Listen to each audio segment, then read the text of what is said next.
सबको मेरा प्यारा सा नमस्ते। मेरा नाम है सोनू। हाँ सोनू ही, जो सुनने में लड़कों वाला लगता है, पर मैं तो पूरी की पूरी माल है।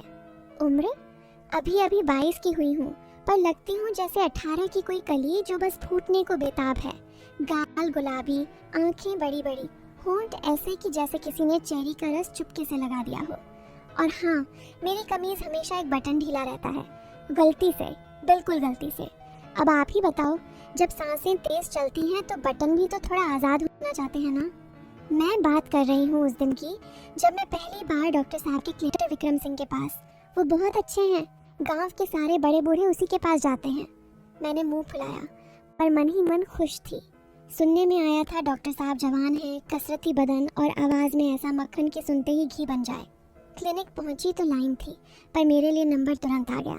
शायद मेरी मुस्कान ने जादू कर दिया।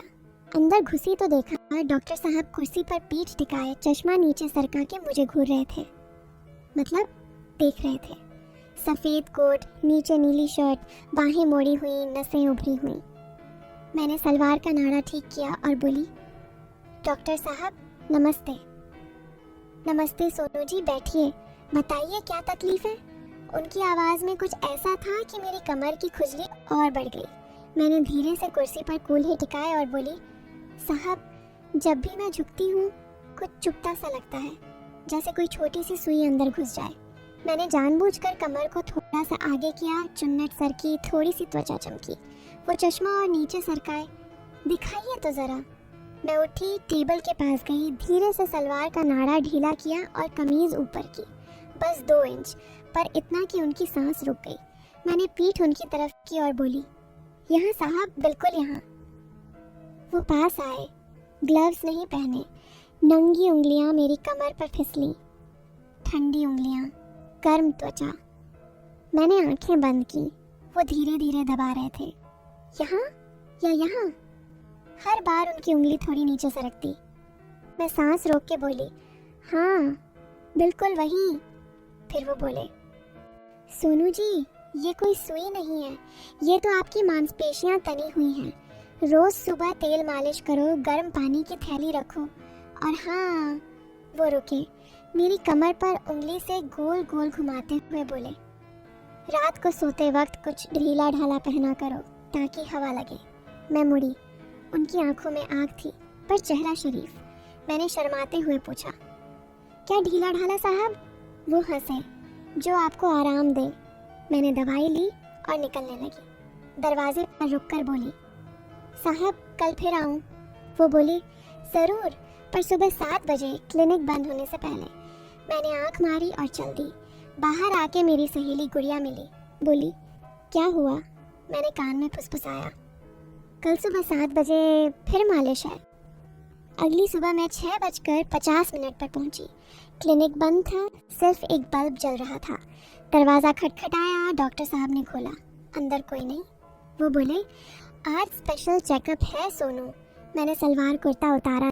अचानक क्लिनिक का फ़ोन बजा। घंटी इतनी तेज़ कि हम दोनों उछल पड़े। वो उठे, फ़ोन उठाया। हेलो।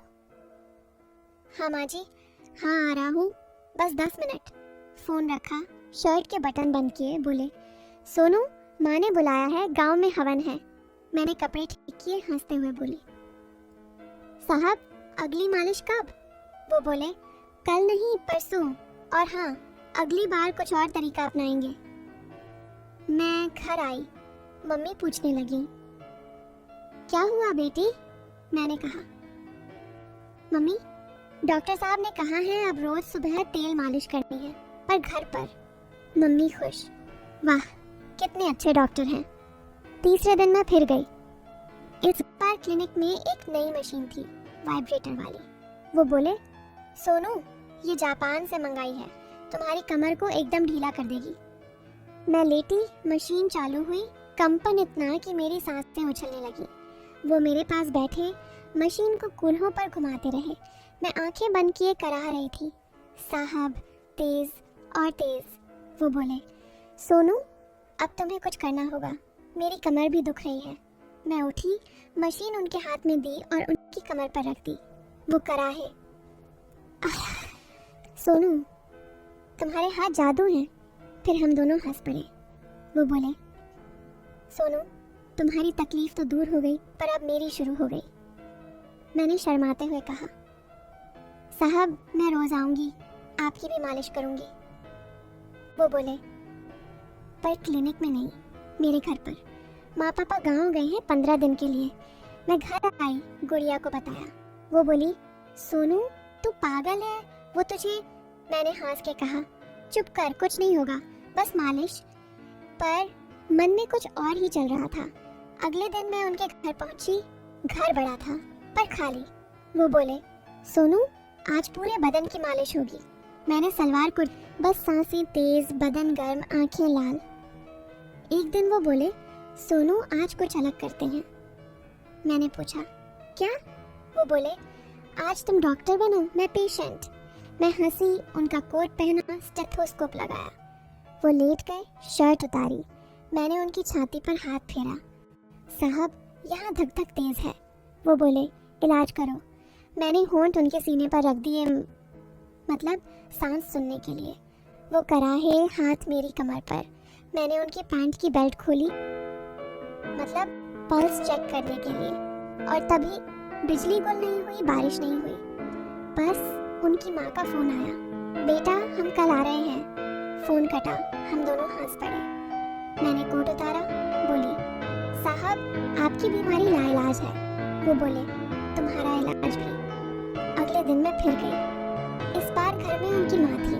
वो किचन में चाय बना रही थी। मैं शर्माई, बोली, आंटी मैं सोनू, डॉक्टर साहब की। आंटी हंसी, पेशेंट पता है, बेटा रोज तेरी तारीफ करता है। बोलता है, माँ सोनू बहुत बहादुर है, एकदम दर्द नहीं करती। मैं लाल हो गई। फिर आंटी बोली, चल बेटी आज मैं भी मालिश सिखाऊंगी। हम तीनों कमरे में गए। आंटी ने तेल दिया, बोली, देख ऐसे दबाओ। और उन्होंने डॉक्टर साहब की पीठ दबानी शुरू की। मैं हंस हंस के लौटपोट। डॉक्टर साहब मुंह बनाए लेटे थे। आंटी बोली, सोनू तू भी सीख, शादी के बाद काम आएगा। मैंने कहा, आंटी कोई आंटी नहीं। कमरा लाल लाइटों से सजा था। बेड पर गुलाब की पंखुड़ियां बिखरी और हवा में चंदन की खुशबू। वो मुझे गोद में उठाए बेड की तरफ ले गए। उनका बदन गर्म, सांसें तेज। मैंने दुल्हन का लहंगा धीरे से सरकाया, बस इतना कि उनकी आंखें चमक उठी। वो मेरे ऊपर झुके, होंठ मेरे गले पर फिसले, हाथ कमर से नीचे। और तभी अचानक दरवाजा खुला। नहीं कोई डाकिया या पड़ोसी नहीं, अंदर घुसी गुड़िया, मेरी सहेली, हांफती हुई, हाथ में एक पुराना डायरी लिए। वो चिल्लाई, सोनू रुक, ये शादी नहीं हो सकती। हम दोनों उछल पड़े। डॉक्टर साहब ने चादर खींची, मैंने लहंगा ठीक किया। गुड़िया बोली, ये डायरी क्लिनिक की पुरानी मरीज की। सोनू, विक्रम नहीं, ये तो तेरी जुड़वां बहन का बदला है। क्या? मैं स्तब्ध। गुड़िया ने डायरी खोली, पन्ने पलटे। लिखा था, डॉक्टर विक्रम सिंह ने मेरी बहन को फंसाया, मालिश के बहाने, फिर छोड़ दिया। वो गर्भवती थी, आत्महत्या कर ली। मैंने बदला लिया, उसकी हर मरीज को उसी जाल में फंसाऊंगी। डॉक्टर साहब का चेहरा सफेद। वो बोले, नहीं वो झूठ है, लेकिन उनकी आंखें भाग रही थी। गुड़िया ने फोन निकाला, एक पुराना न्यूज़ क्लिपिंग दिखाया, 3 साल पुरानी, गांव की लड़की की सुसाइड, डॉक्टर पर शक। फिर गुड़िया मुड़ी मेरी तरफ, आंसू भरी आंखें। सोनू, मैं वो बहन हूँ, तेरी जुड़वा। मम्मी पापा ने तुझे बताया नहीं, जन्म के समय अलग कर दिया गया। मैंने तुझे ढूंढा, क्लिनिक भेजा, ताकि तू उसे फंसाए जैसे उसने मेरी बहन को। लेकिन